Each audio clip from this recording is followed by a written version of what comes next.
سب تعریفیں اللہ کے لیے ہیں جو سب سے بڑا اور سب سے بلند ہے، عزت والا، قہر والا اور جلال والا ہے۔ سب تعریفیں اللہ کے لیے ہیں جو نہایت بردبار اور عظیم ہے۔ سب تعریفیں اللہ کے لیے ہیں جو اپنے بندوں کی توبہ قبول فرماتا ہے، برائیوں کو معاف کر دیتا ہے، گناہوں سے تجاوز فرماتا ہے، لغزشوں کو بخش دیتا ہے۔ اللہ کے سوا کوئی معبود برحق نہیں، وہ اکیلا ہے، اس کا کوئی شریک نہیں، اسی کے لیے ساری بادشاہت ہے اور اسی کے لیے سب تعریف ہے۔ اسی کے ہاتھ میں ہر بھلائی ہے اور وہ ہر چیز پر پوری طرح قادر ہے۔ اللہم صلی علی محمد وعلی آل محمد کما صلیت علی ابراہیم وعلی آل ابراہیم انک حمید مجید۔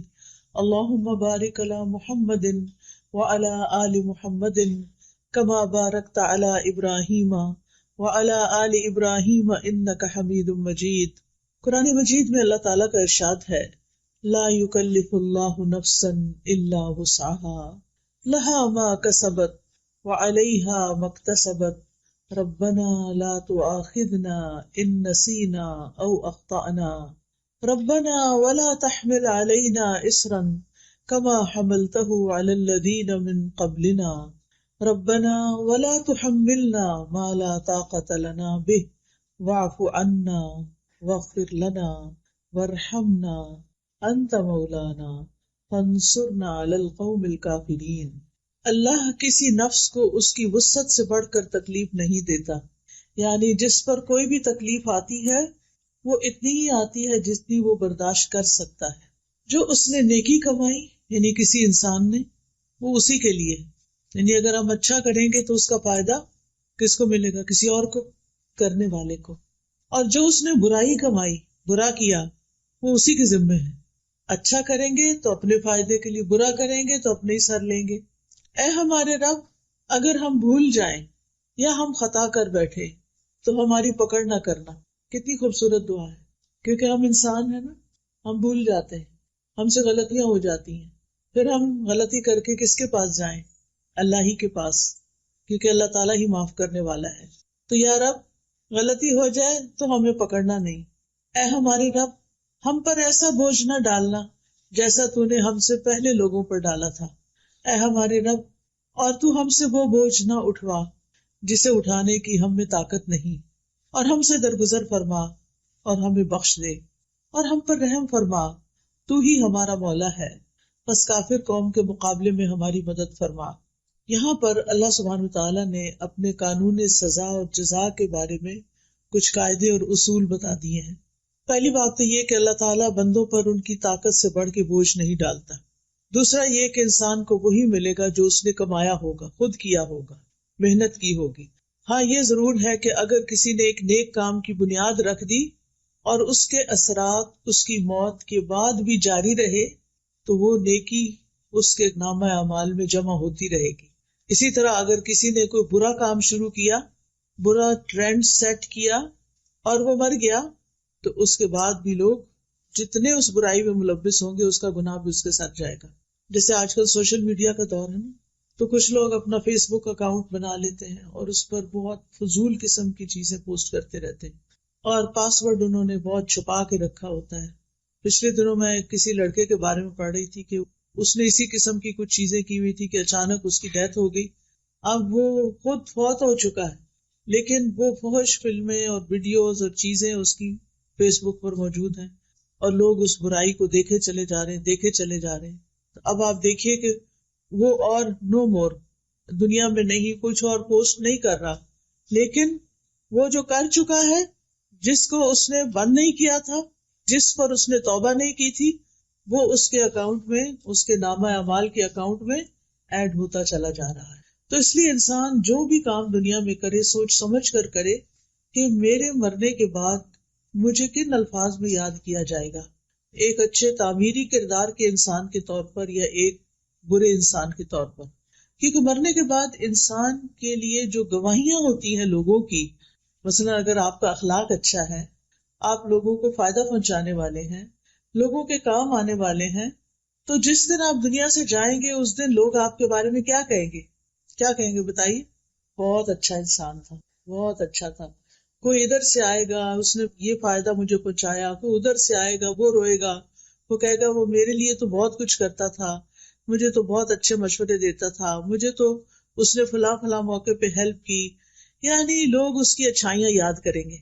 اور اگر آپ نے کسی کی زندگی اجیرن کر رکھی ہے، کسی کی لائف میں زہر گھول رکھا ہے، تو مرنے کے بعد لوگ کیا گواہیاں دیں گے؟ شکر ہے گلوں لتھا، وہ پنجابی میں کہتے ہیں نا، شکر ہے جان چھوٹی، شکر ہے اللہ نے سمیٹ لیا اس کو. اور اس کی تکلیفیں یاد کر کے تکلیف محسوس کریں گے. تو یاد رکھیے کہ صرف اتنا ہی کافی نہیں ہے کہ ہم اپنی زندگی میں کچھ اچھا کر لیں تو بس اتنا ہی، یا برا کر لیں تو اتنا ہی رہ جائے گا، وہ ساتھ بھی چلے گا. پھر اسی طرح یہ ہے کہ اگر کسی انسان کی زندگی میں کچھ آزمائشیں ہیں تو ان پر بھی صبر کرنا چاہیے کہ اللہ تعالیٰ کو پتا تھا کہ میں اس کو سہار سکتی، میں اس کو برداشت کر سکتی. اللہ نے مجھ پر میری وسعت سے بڑھ کے بوجھ نہیں ڈالا، اور اللہ تعالیٰ مجھے اس کا بدلہ ضرور دے گا. وہ اس کے ذریعے مجھے پیوریفائی کر رہا ہے. کسی بھی طرح کی سختیاں حق سے، نیکی کے کام سے، اچھی چیزوں سے ہمیں روکے نہیں. اور اللہ کی ایک سنت رہی ہے، ایک طریقہ رہا ہے، وہ کیا کہ جب بھی کوئی اچھا کام کرے گا تو اس کو باتیں سننی پڑے گی، اس کو مشکلات آئیں گی. اور ایسا کیوں ہوتا ہے؟ یہ اس لیے ہوتا ہے تاکہ اس بندے کا کھرا کھوٹا ہونا جانچ لیا جائے.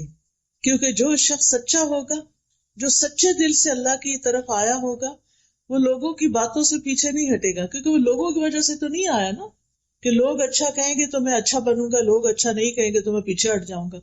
وہ تو اس لیے اچھا کر رہا ہے کہ اللہ تعالیٰ کی خاطر اللہ کو پسند ہے اچھا کرنا، اور وہ لوگوں کی باتیں سن کے اچھائی کرنا چھوڑے گا نہیں. تو یاد رکھیے کہ اللہ تعالیٰ نے ہم پر جتنی بھی عبادات فرض کی ہیں، جتنے بھی ہمیں نیکی کے کام بتائے ہیں، چاہے وہ اللہ کے حقوق سے متعلق ہیں یا بندوں کے حقوق سے متعلق، وہ سارے کے سارے اتنے ہی ہیں جتنی ہماری برداشت ہے. ہمارے لیے 5 نمازیں فرض کی، وہ ایسا نہیں کہ ہم پڑھ نہیں سکتے تھے اور ہمارے لیے بہت ہی مشکل ہے، نہیں. اول تو 50 کی گئی تھی نا، یاد ہے نا، جب معراج پر نبی صلی اللہ علیہ وسلم تشریف لے گئے، اور جو باقی صرف 5 رہ گئی، مگر ثواب 50 کا ہی ملتا ہے. ہر نماز کا ثواب 10 گنا ملتا ہے، اور وہ ایک نماز کی جگہ 10 لکھی جاتی. اور یہ بھی اس امت کے لیے بہت بڑی اللہ تعالیٰ کی رحمت ہے. تو یاد رکھیے اللہ تعالیٰ کے جتنے بھی احکامات ہیں وہ سارے ایسے ہی ہیں کہ جن کو ادا کرنے کی ہم میں طاقت ہے، ہم میں ہمت ہے. اور اللہ تعالیٰ نے دین میں کوئی تنگی اور حرج نہیں رکھا. ہمارا دین آسان ہے اگر ہم عمل کرنا چاہیں، اور جو لوگ کرتے ہیں وہ بھی انسان ہی ہوتے ہیں اور وہ خوشی سے کر بھی جاتے ہیں. رسول اللہ صلی اللہ علیہ وسلم نے فرمایا، انما بعثت بالحنیفیۃ السمحۃ، مجھے نرمی اور سہولت والی شریعت دے کر بھیجا گیا ہے. نبی صلی اللہ علیہ وسلم نے یہ بھی فرمایا، بے شک یہ دین آسان ہے، جو شخص دین میں سختی اختیار کرے گا تو دین اس پہ غالب آ جائے گا، یعنی اس کی سختی چل نہیں سکتی، وہ زیادہ دن وہ نہیں کر سکتا. لہٰذا اپنے عمل میں پختگی اختیار کرو، یعنی جمے رہو، اور جہاں تک ممکن ہو میانہ روی برتو، اور خوش ہو جاؤ، اور صبح، دوپہر اور شام اور کسی قدر رات میں عبادت سے مدد حاصل کرو. آپ دیکھیے کہ فجر کی نماز کے بعد کتنا سارا گیپ ملتا ہے ظہر تک، پھر ظہر کے بعد عصر تک، عصر کے بعد مغرب تک، عشاء تک. ایک لمبا دن ہوتا ہے، چھوٹے دن ہو تب بھی. یعنی اللہ سبحانہ تعالیٰ نے ہم پر ایسی عبادت فرض نہیں کی کہ اس سے ہمیں فرصت ہی نہ ملے اور ہم دنیا کا کوئی کام نہ کر سکیں. تو اس لیے ہمیں ساری عبادات خوشی سے کرنی چاہیے، اللہ تعالیٰ کے احکامات خوشی سے قبول کرنے چاہیے، کیونکہ ان سب پر اجر و ثواب ہے، اور انسان جو کچھ کرتا ہے اس کا صلہ اس کو مل کر رہے گا. اور پھر آپ دیکھیے کہ بعض اوقات گناہ کرنے کے لیے بھی انسان کو محنت کرنی پڑتی. جو لوگ چوری کرتے ہیں وہ آسانی سے تھوڑی کرتے ہیں، اسی طرح جو لوگ اور غلط کام کرتے ہیں اس کے لیے بڑے وسیلے اختیار کرتے ہیں، لیکن چونکہ نفس اس کی طرف ہوتا ہے تو مشکل نہیں لگتا. نیکی کے لیے ہمارا نفس نہیں مانتا، ہمارے اندر سے وہ موٹیویشن نہیں ہوتی. لیکن جب آپ مثلاً حج یا عمرہ کرنے جاتے ہیں تو آپ کے اندر ایک موٹیویشن ہوتی ہے نا، وہاں جا کے اللہ کا گھر دیکھ کے، اتنے سارے لوگ نماز پڑھ رہے ہوتے ہیں، ان کو دیکھ کے یہ آپ تھوڑی کرتے ہیں کہ وہاں جا کے لیٹ جائیں، آپ فوراً اٹھتے ہیں، جلدی کرتے ہیں، تھوڑا سا بھی سو کے. اسی طرح رمضان کا مہینہ آتا ہے تو اس میں بھی آپ دیکھیں کہ آپ کا شوق کتنا بڑھ جاتا ہے. تو جب شوق بڑھ جاتا ہے، ذوق بڑھ جاتا ہے، تو عمل آسان ہو جاتا ہے. تو اس لیے انسان کو اپنے لیے کوئی نہ کوئی ایسے ٹارگیٹس رکھنے چاہیے کہ جن کے ذریعے انسان کا نیکی کے کاموں میں شوق بڑھتا رہے. ایسے لیکچرز میں جائیں، مساجد میں جائیں، جمعہ خطبہ اٹینڈ کریں، ایسی مجالس اٹینڈ کریں، ایسے ہاسپٹلز میں جائیں جہاں پر بیماروں کو دیکھ کے آپ کا دل پسیجے. کبھی کبھی قبرستان جائیں اور جا کے دیکھیں کہ اس سے پہلے کے لوگ کہاں پڑے ہیں آج، جن کے عالی شان گھر تھے، جن کے پاس جیولری تھی، کپڑے تھے، سب کچھ تھا، لیکن آج وہ زمین کے اندر ہیں. تو یہ چیزیں انسان کی عبادت میں اس کے لیے موٹیویشن کا سبب بنتی ہیں. تو بہرحال ہمیں یہ یاد رکھنا چاہیے کہ قیامت کے دن کوئی کسی کا بوجھ نہیں اٹھائے گا، کوئی کسی کی نیکی چھین کے نہیں لے جائے گا، اور کوئی اپنی برائی اس پہ ڈال کے نہیں چلا جائے گا. دنیا میں تو ایسا ہوتا ہے نا کہ ہماری چیزیں بعضوں کا دوسرے لوگ نکال لیتے ہیں، چرا لیتے ہیں، لے جاتے ہیں. کبھی گھر کے اندر بھی ہوتے ہیں، سسرال میں بعض سسرالی لوگ ان کی چیزیں استعمال کرنا شروع کر دیتے ہیں.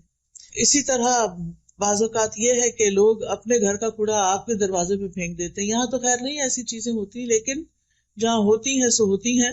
تو یہ اللہ تعالیٰ کا ہم پر بہت بڑا احسان ہے کہ اللہ سبحانہ تعالیٰ نے ہم پر ہماری وسعت سے بڑھ کے بوجھ بھی نہیں ڈالا، اور ہماری نیکی کو ہمارے لیے لکھا، اور ہمارے گناہ کو بھی ہمارے لیے، کسی اور پہ نہیں ڈالا، اور کسی کا ہم پہ نہیں ڈالا. پھر ہم دعا کرتے ہیں ربنا لا تؤاخذنا ان نسینا او اخطانا، اللہ تو ہمیں نہ پکڑنا اگر ہم بھول جائیں یا ہم کوئی خطا کر بیٹھے. یہاں پر آپ دیکھیے کہ ہم جب دعا مانگتے ہیں تو ربنا کہتے ہیں. رب کا مطلب کس کس کو آتا ہے؟ رب کون ہوتا ہے؟ خالق، مالک، مدبر، جس نے پیدا کیا، جو ہمارا مالک ہے، اور جو ہمارے ساری چیزوں کی تدبیر کر رہا ہے. ہم نے کیا کھانا ہے، کیا پینا ہے، کہاں رہنا ہے، یہ ہم تو اب ساتھ ساتھ زندگی میں یہ چیزیں ایکسپیرئنس کر رہے ہیں نا، لیکن اللہ تعالیٰ نے یہ سارا کچھ پہلے سے ہی لکھ کے رکھا ہوا تھا، پہلے سے لکھ کے رکھا ہوا تھا. سب کچھ جو چیزیں آج ہمیں مل رہی ہیں اللہ تعالیٰ کو پہلے سے ہی پتا تھا. تو اس نے ہمارے لیے تدبیر کی، اس نے ہمارے لیے وسائل پیدا کیے. تو انسان اپنے اس رب کو پکار رہا ہے کہ اے رب، تو میرا رب ہے، تو نے مجھے پیدا کیا ہے، تو نے مجھے سب کچھ دیا ہے، اب تو مجھے معاف بھی کر دے. تو نے مجھے رزق دیا، تو نے مجھے اولاد دی، تو نے مجھے گھر بار دیا، تو نے مجھے سب کچھ دیا، لیکن میں نے تیرا حق ادا نہیں کیا، میں نے تیرا حق ادا نہیں کیا. تو نے مجھے نعمتیں دی اور میں نے جواب میں تیری ناشکری کی، تیری نافرمانی کی. کتنی دفعہ ایسا ہوتا ہے نا کہ ہم کسی تفریح پہ جاتے ہیں، کچھ پکنک پہ جاتے ہیں، اور وہاں جا کے نماز پڑھنا ہی بھول جاتے ہیں، سیر و تفریح کرتے ہیں، کھاتے پیتے ہیں، انجوائے کرتے ہیں، اور اللہ کو بھول جاتے ہیں. اپنے پیاروں کو تو نہیں بھولا جاتا نا. خوشی کے موقع پر پیارے تو یاد رہتے ہیں. آپ کوئی اچھی چیز کھا رہے ہوں تو آپ کے بچے دور ہوں تو آپ کا کیا دل چاہتا ہے. مائیں اکثر کیا کہتی ہیں، میرے بیٹے کو یہ پلاؤ بڑا پسند تھا، پتہ نہیں بیچارہ پڑھنے گیا ہوا ہے وہاں کیا کھاتا ہے کیا نہیں کھاتا. تو پیاروں کو یاد رکھتے ہیں نا خوشی کے موقع پر. اسی طرح جب کوئی غم اور دکھ کا وقت ہوتا ہے تو پھر کون یاد آتا ہے؟ اپنے یاد آتے ہیں. کوئی فوت ہو جائے تو سارے بے شک آ جائیں، یعنی آس پاس کے لوگ، لیکن جب کوئی اپنا آتا ہے تو گلے لگ کے روتا ہے انسان. اس کے ساتھ شیئرنگ کچھ اور طرح کی ہوتی ہے. تو اللہ تعالیٰ کے ساتھ بالکل اپنوں والا تعلق ہونا چاہیے. اللہ تعالیٰ کو قریب محسوس کرنا چاہیے، اپنا ہر خوشی اور غم اس کے ساتھ شیئر کرنا چاہیے، اس کی طرف رجوع کرنا چاہیے. نعمتیں ملنے پر شکر ادا کرنا چاہیے، تکلیف آنے پر اس سے صبر مانگنا چاہیے اور دعا کرنی چاہیے. اور یہاں پر انسان کیا کہتا ہے؟ ربنا لا تؤاخذنا ان نسینا. نسینا کا لفظ ہے نا نسیان سے. نسیان کہتے ہیں کسی معلوم چیز سے غافل ہو جانا، اس کو بھول جانا. چابی رکھ کے کہیں بھول گئے، پتا ہے کہ چابی میری ہے، کون سی ہے، کیسی ہے، لیکن پتہ نہیں چل رہا کہاں رکھ دی ہے. یعنی ایک چیز جس کو انسان جانتا ہو پھر وہ اس کے دماغ سے غائب ہو جائے تو اس کو ہم بھول جانے کا نام دیتے ہیں. اور خطا جو ہے وہ نافرمانی کرنا ہوتا ہے، مخالفت کرنا.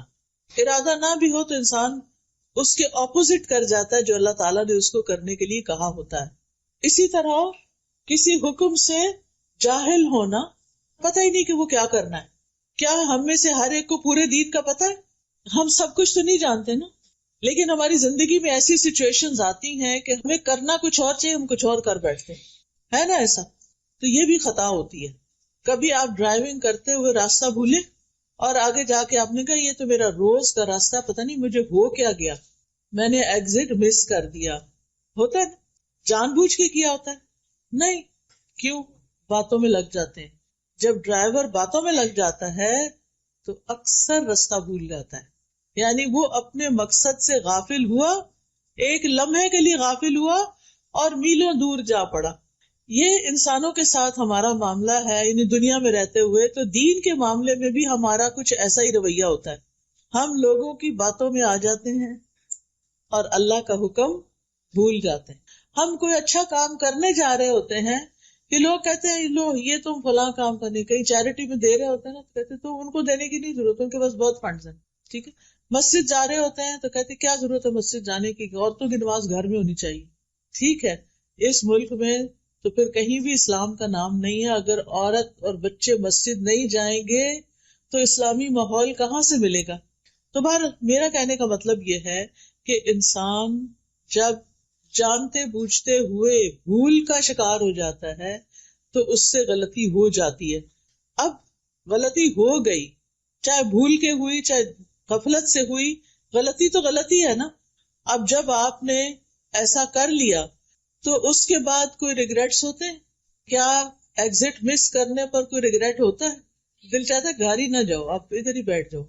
کیا کر لیا، اتنے منٹ میں پہلے ہی لیٹ ہو رہی تھی اور لیٹ ہو گئے. سارے پیچھے سے بولنا شروع کر دیتے ہیں جو گاڑی میں بیٹھے ہوتے ہیں، بجائے اس کے کہ تسلی دی اچھا کوئی بات نہیں. ہم دوسروں کو اکثر پرووک ہی کرتے رہتے ہیں.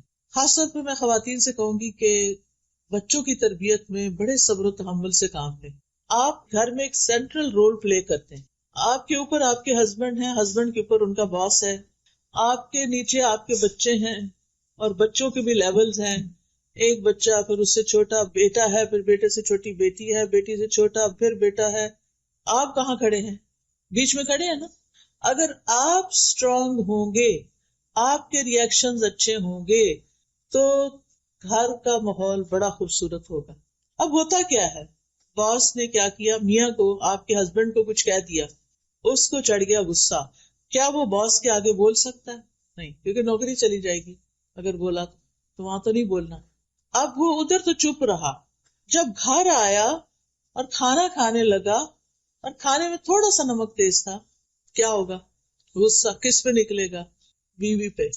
اب بیوی کو غصہ آیا ہوا ہے، اب وہ میاں کے آگے بول نہیں رہی کہ میں صبر کر رہی. ٹھیک ہے کہ ابھی آئے ہیں، تھکے ہوئے آئے ہیں، اب اگر میں نے بولنا شروع کیا کہ میں سارا دن یہ اور یہ کرتی رہی ہوں، اگر تھوڑا سا نمک زیادہ ہو تو کیا ہوا؟ کیونکہ شوہر نے بھی اوور ریئیکٹ کیا. بات اتنی بڑی نہیں تھی، تھوڑا بہت اونچ نیچ تو ہو ہی جاتی، اور کئی دفعہ ایسا ہوا تو کچھ بھی نہیں کہا. آج چونکہ پیچھے سے غصہ لے کے آئے تھے لہٰذا کہیں تو نکالنا تھا.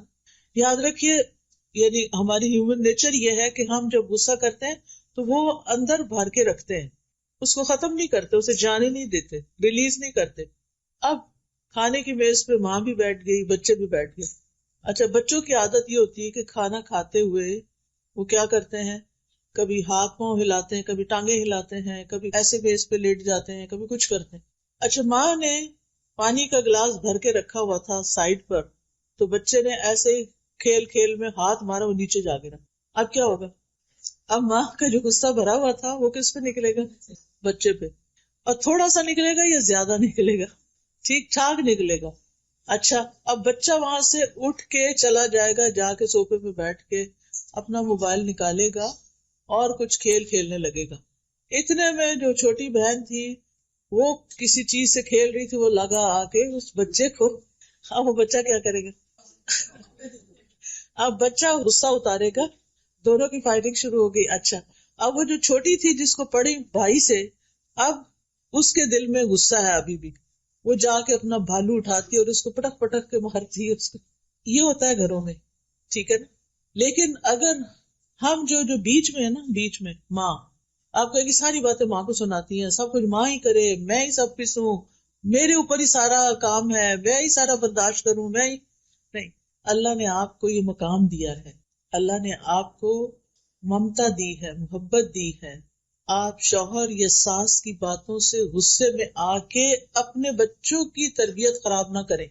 بچے صرف آپ کے لیکچر نہیں سنتے، بچے سی سی ٹی وی کیمرہ جو ہوتا ہے نا، اس کی طرح باریک آنکھ سے ہر کچھ دیکھ رہے ہو. کھیل رہے ہوتے ہیں، کان ان کے سارے آپ کی طرف ہوتے ہیں، ماما کس سے باتیں کر رہی ہیں، کیا باتیں کر رہی ہیں. اگر وہ آپ کا موڈ آپ دیکھتے ہیں تو پریشان ہو جاتے ہیں، اگر آپ اوور ایکسائٹیڈ ہیں تو ضرور کمنٹ کریں گے. اچھا پھر کیا ہوتا ہے، جو آپ کر رہے ہوتے ہیں نا وہ بھی وہی کرنا شروع کر دیتے ہیں، اور فار لائف ان کے اندر وہ عادتیں آ جاتی. تو یہ سلسلہ ختم نہیں ہوتا. ہونا کیا چاہیے کہ پہلے شخص سے جو غلطی ہوئی ہے نا، جو باس سے غلطی ہوئی، اگر وہ اللہ سے ڈرتا ہے تو اس کو اللہ سے بھی معافی مانگنی چاہیے، اور جس پہ زیادتی کی اس سے بھی معافی مانگنی چاہیے. کیا جو ہم سے چھوٹا ہو اس سے سوری نہیں کرنا چاہیے؟ کرنا چاہیے. اگر آپ باس ہیں اور آپ نے چھوٹے پہ زیادتی کر لی اور آپ کو ریئلائز ہو گیا، آپ کا ضمیر بول اٹھا ہے کہ میں نے زیادتی کی ہے، تو پھر کیا کرنا چاہیے؟ سوری کر لیں. کیا صرف بندے سے سوری کرنا چاہیے یا کسی اور سے بھی؟ یس، بندے سے تو آپ نے سوری کر لیا، اللہ سے بھی کرنا ہے، کیونکہ آپ نے ایک انسان کو ناحق تکلیف پہنچائی ہے. چلو بندوں نے معاف کر دیا، یا صرف اللہ سے توبہ کرنا کافی ہے یا بندوں کو بھی سوری کرنا ضروری ہے؟ بندوں کو بھی کرنا.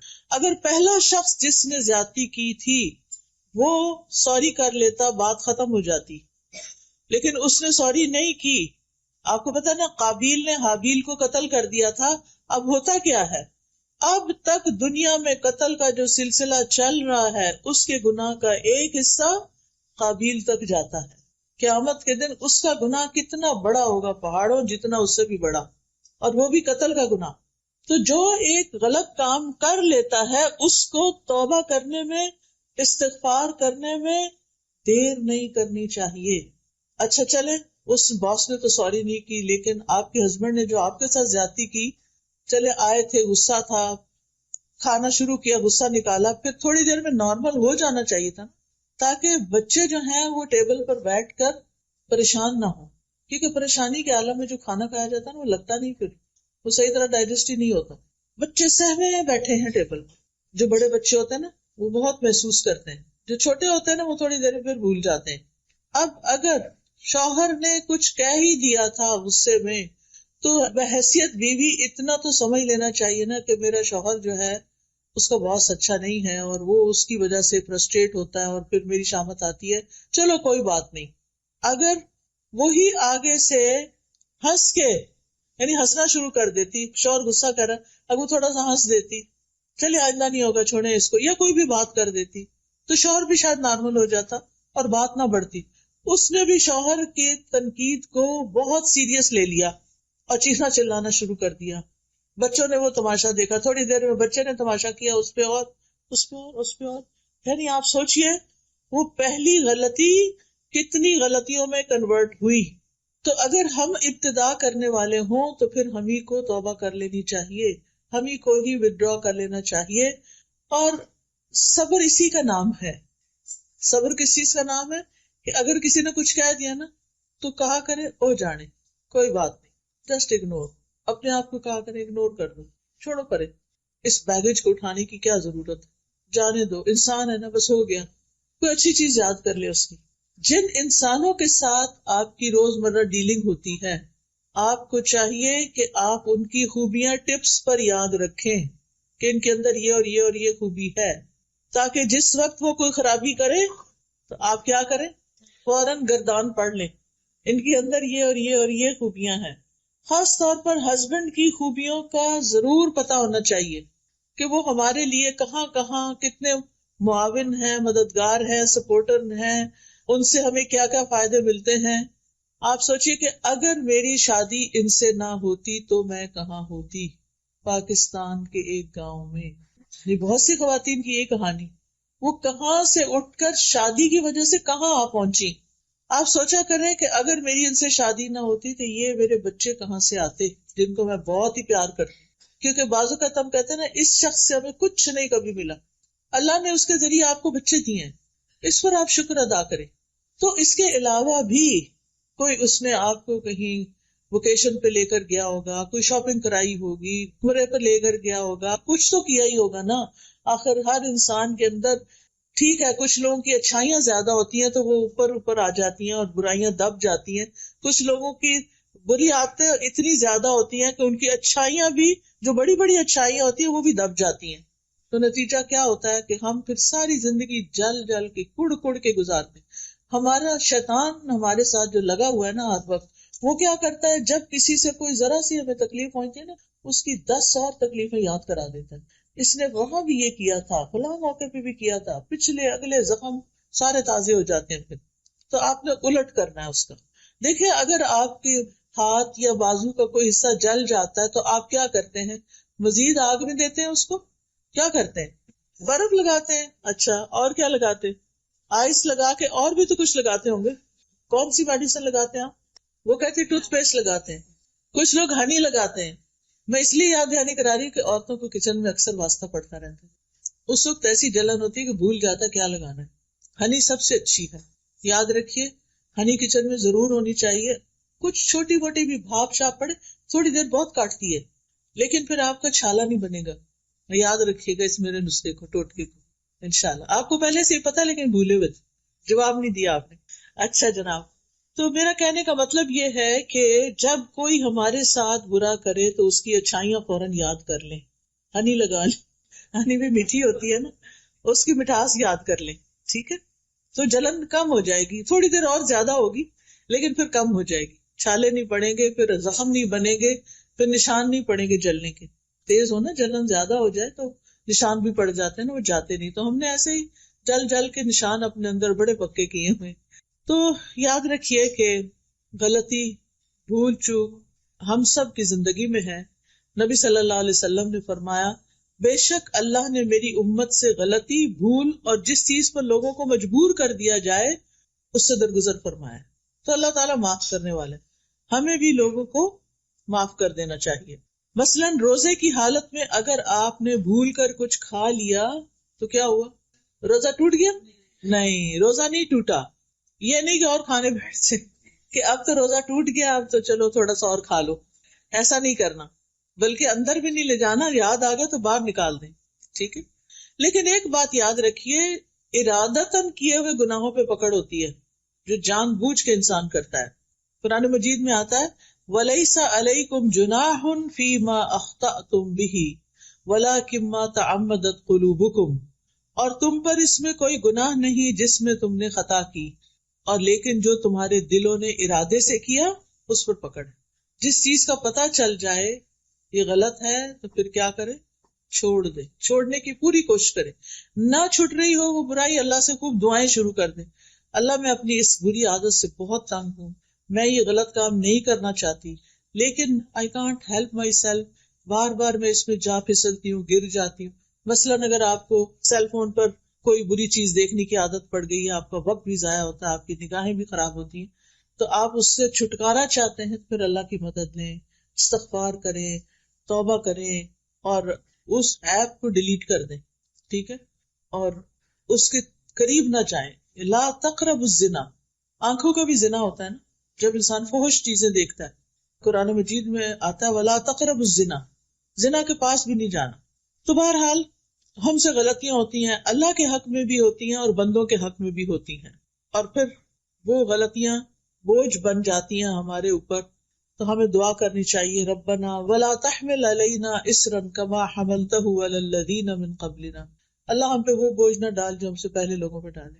یعنی دین کے معاملے میں ہم پر وہ ذمہ داریاں نہ آئیں جو ہم اٹھا نہ سکیں، یا ہم کوئی ایسا عہد نہ کسی سے کریں جس پہ قائم نہ ہو سکیں. اللہ ایسا گناہ نہ کر بیٹھے جس کی توبہ نہیں، کیونکہ شرک کی توبہ نہیں ہے نا. تو یہ نہیں کہ آپ کہیں کہ میں تو بھول گئی تھی، نہیں، شرک کسی حال میں معاف نہیں. تو اس کے بارے میں بھی دل میں رکھے کہ اللہ ہم سے شرک نہ ہو. یا یہ کہ ہمارے اوپر کوئی ایسے کام نہ آئے کہ جس کو ہم نبھا نہ سکیں، ایسی بیماری نہ آئے کہ ہم اٹھنے بیٹھنے کے قابل ہی نہ رہیں. اللہ سے دعا کرنی چاہیے کہ اللہ تعالیٰ برے بڑھاپے سے اور بدترین بیماریوں سے ہمیں بچا کے رکھنا. اب دیکھیے کہ جو بزرگ، ابھی میں گاڑی میں انٹر ہو ہی رہی تھی کہ ایک فون آ گیا، ایک آنٹی ہے کافی بزرگ، بیچاری اکیلی رہتی تھی، کہتی ہوں فجر کی نماز کے لیے اٹھی ہوں اور گر گئی ہوں، ریبس ٹوٹ گئی ہیں اور پتہ نہیں کیا کیا ہو گیا ہے، ہل بھی نہیں سکتی، ہاسپٹل میں پڑی ہوئی ہیں. ایسی دل کو تکلیف ہوئی. کہتی میری برتھ ڈے تھی اس دن اور میں اٹھی تھی کہ آج میں نے اتنا صدقہ کرنا ہے، آج میں نے یہ کرنا ہے، لیکن میرے ساتھ دیکھیں کیا ہو گیا. تو میرے لیے دعا کریں، آپ بھی دعا کریں اللہ تعالیٰ ان کو صحت دے اور ان کی تکلیف دور کرے۔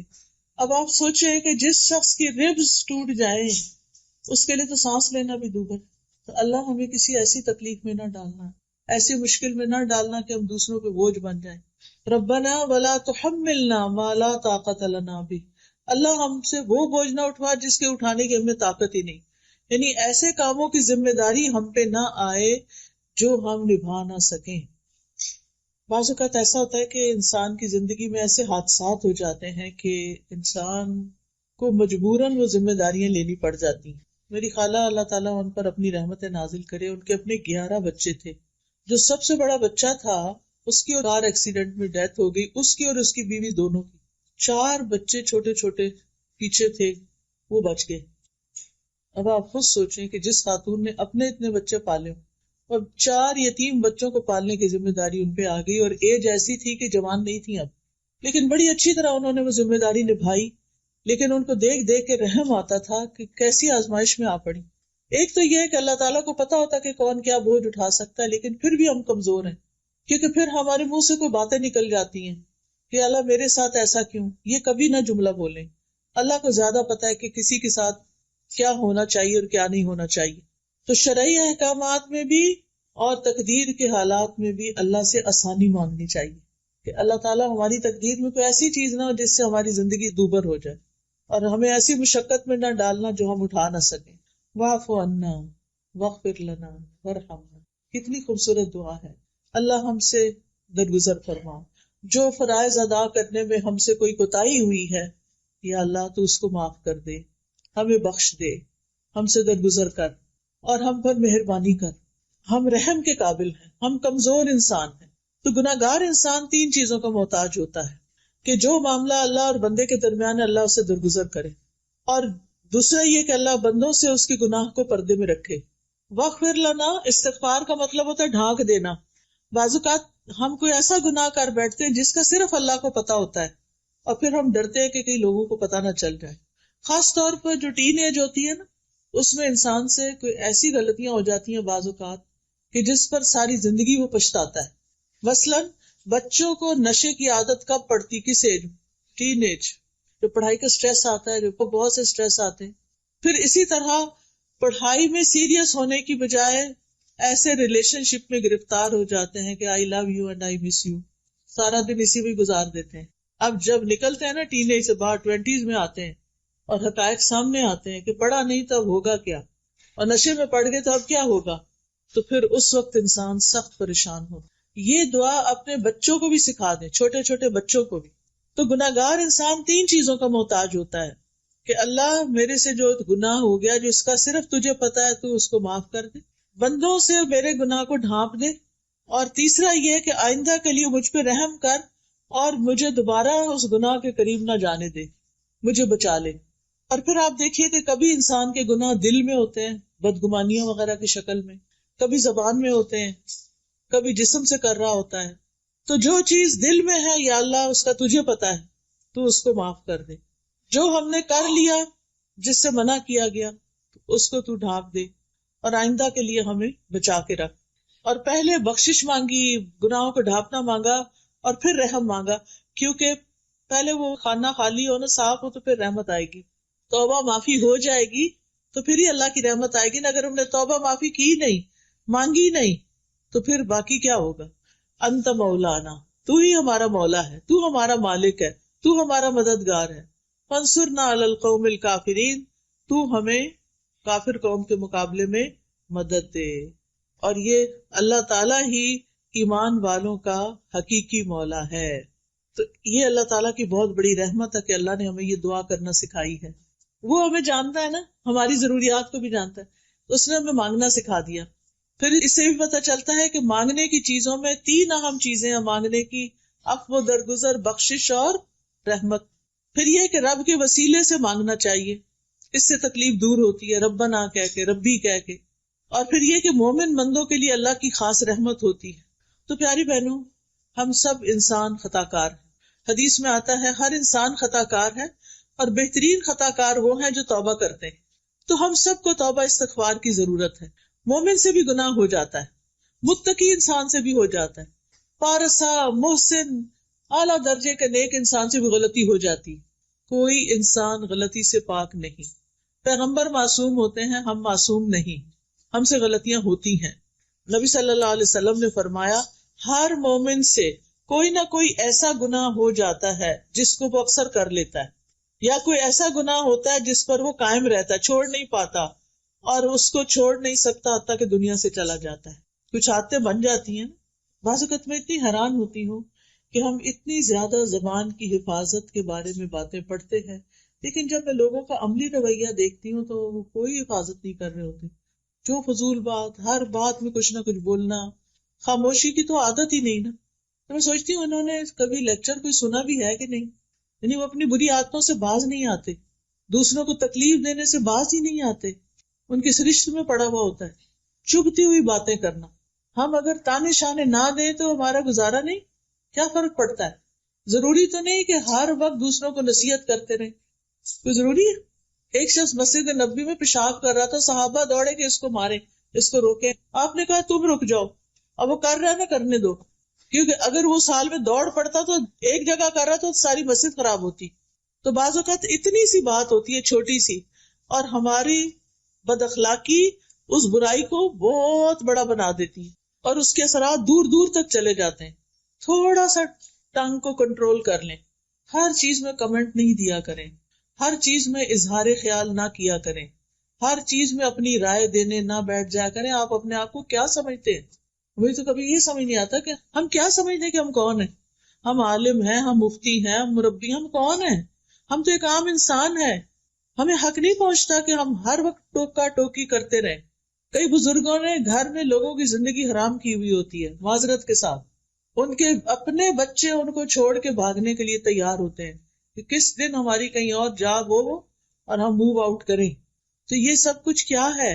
کہ ہمارے رویے ہیں کہ لوگ ہمارے ساتھ کمفرٹیبل نہیں ہوتے، لوگ ہمارے ساتھ رہنا نہیں چاہتے، کیونکہ ہم لوگوں کو اپنے رویوں سے بیزار کر دیتے ہیں.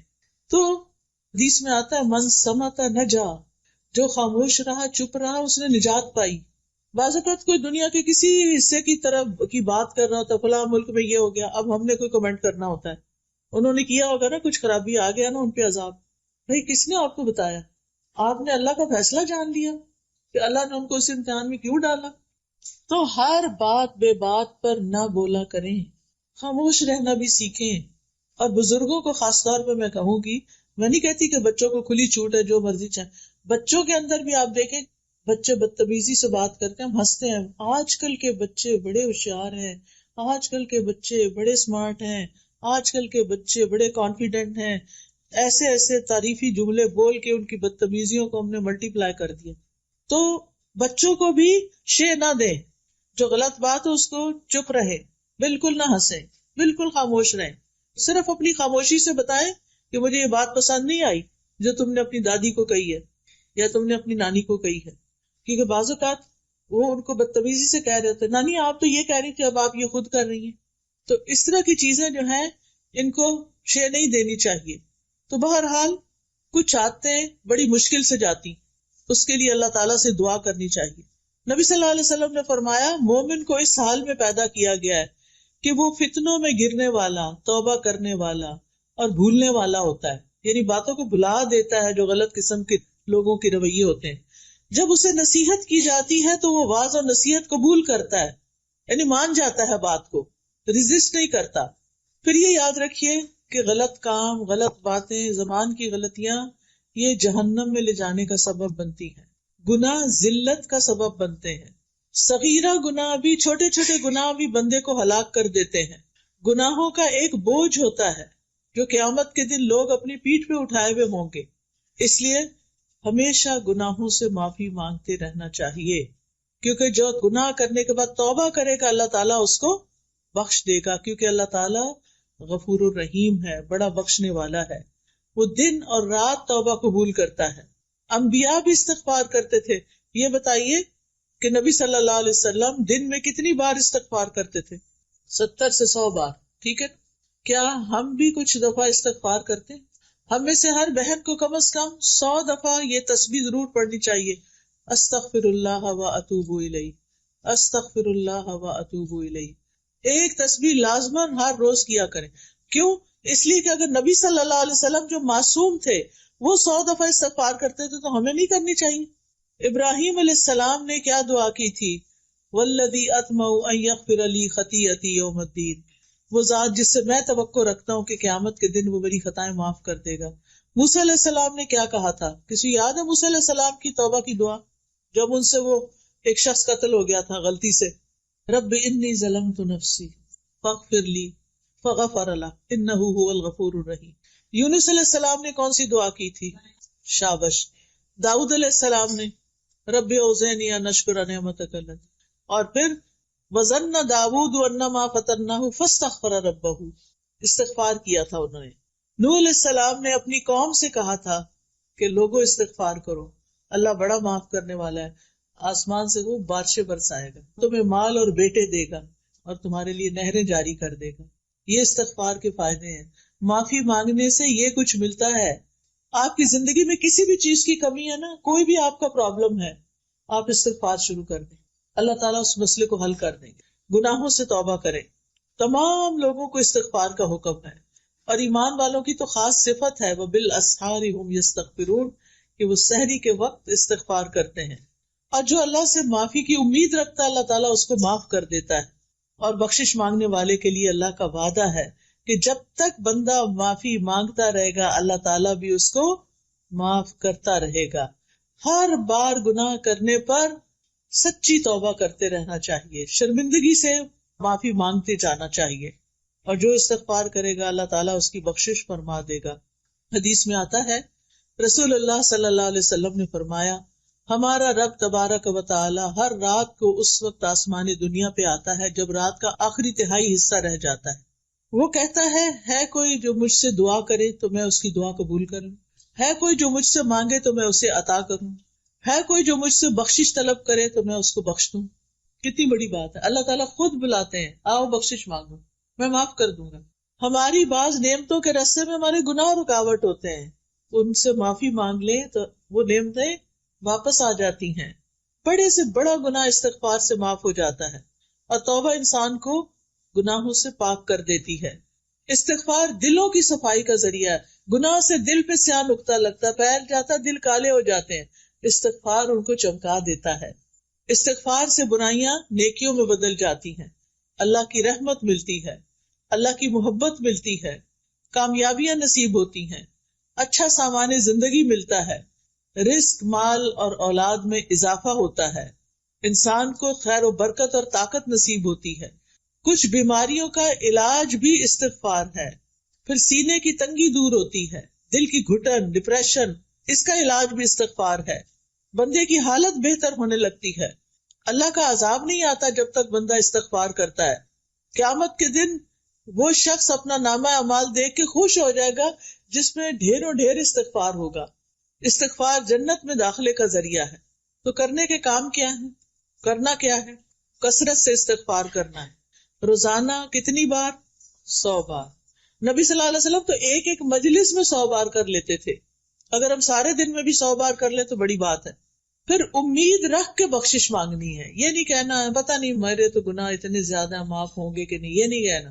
یہ سوچنا ہے اللہ معاف کرنے والا ہے، اللہ مجھے معاف کر دے گا. پھر گناہ ہو جائے تو انتظار کرنا ہے کہ 80 سال بعد حج پہ جائیں گے تو توبہ کریں گے. فوراً توبہ کرنی ہے. کھلا گناہ ہو تو کھلی توبہ، چھپا گناہ ہو تو چھپ کے توبہ. اور سچی توبہ. سچی توبہ کا مطلب یہ ہے کہ انسان پکا ارادہ کرے کہ میں نے دوبارہ نہیں اس گناہ کی طرف آنا. پھر یہ ہے کہ شرمندہ ہونا اور آئندہ نہ کرنے کا وعدہ کرنا اور گناہوں سے ڈرتے رہنا. جو شخص دنیا میں اپنے گناہوں سے ڈرتا ہے قیامت کے دن اللہ تعالیٰ اس کا ڈر نکال دیں گے، اس کا ڈر ختم ہو جائے گا.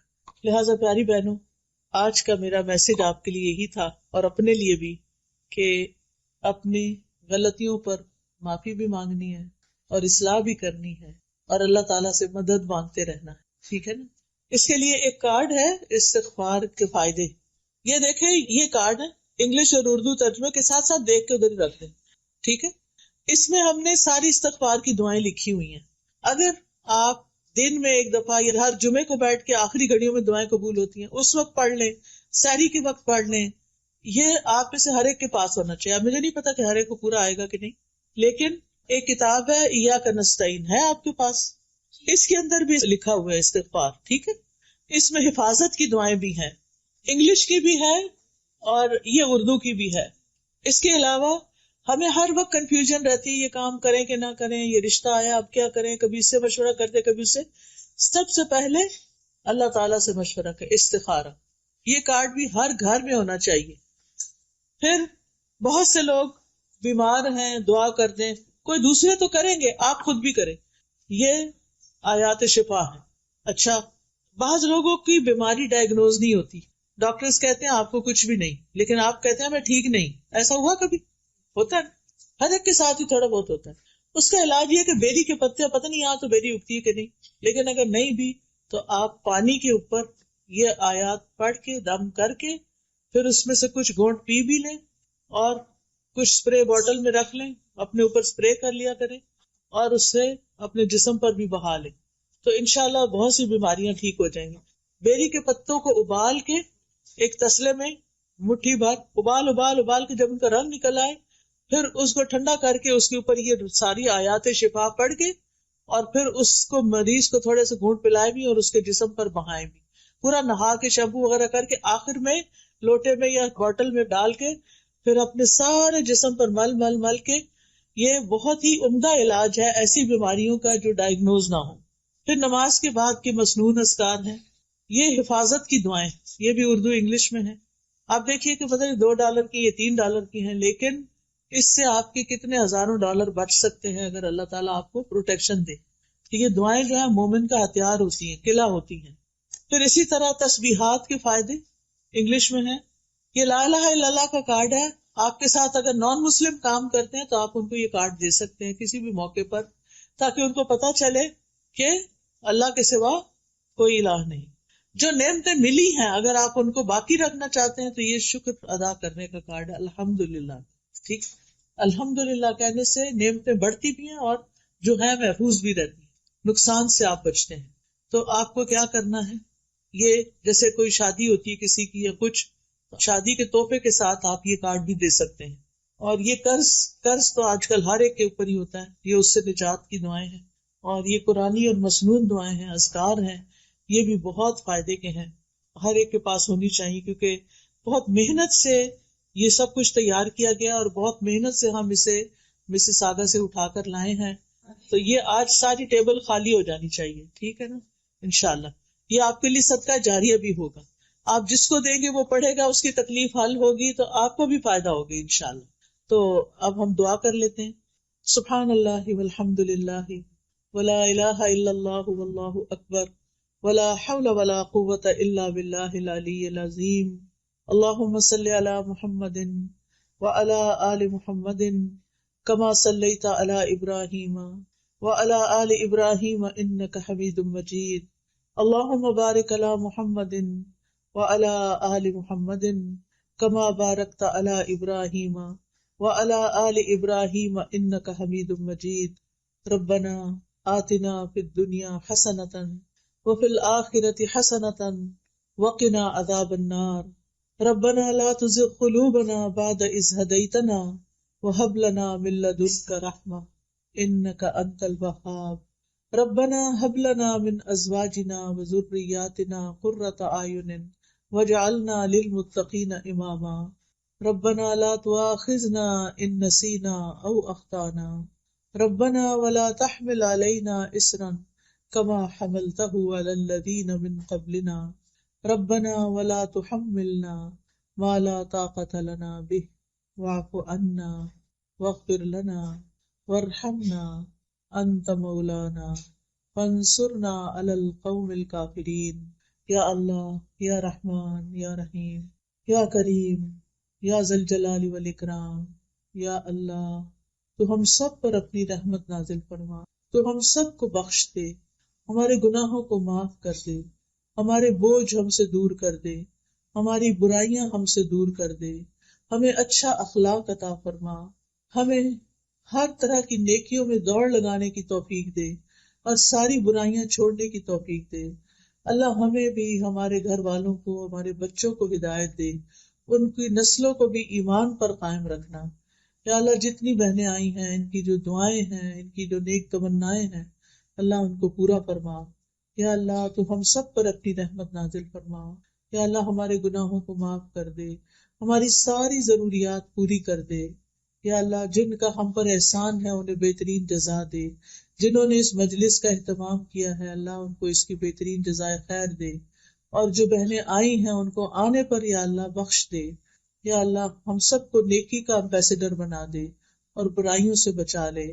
اللہ ہمارے بچوں کو رزق حلال عطا فرما، اللہ ان کی مشکلات آسان فرما۔ یا اللہ جن کی شادی نہیں ہوئی انہیں نیک رشتے عطا فرما۔ یا اللہ جن کی اولاد نہیں انہیں نیک صالح اولاد عطا فرما۔ یا اللہ فلسطین کے مسلمانوں پر اپنی رحمت فرما، اللہ ان کی مشکل آسان کر دے، اللہ ان کی حفاظت کر دے۔ یا اللہ ہمیں ان کے لیے کچھ کرنے کی توفیق دے۔ یا اللہ ہمارے گناہوں کو معاف کر دے۔ یا اللہ اس مسجد میں خیر و برکت پیدا کر دے، اس مسجد کی انتظامیہ کو جزائے خیر عطا کر۔ یا اللہ جتنی بہنیں آئی ہیں، جنہوں نے بھی سنا ہے، جو بھی سننے والے ہیں، سب کو اجر عظیم عطا فرما۔ ہمارے والدین پر اپنی رحمت فرما، ہمارے فوت شدگان کی بخشش فرما دے، ہمیں نیکیوں کی توفیق دے۔ ربنا تقبل منا انک انت السمیع العلیم وتب علینا انک انت التواب الرحیم۔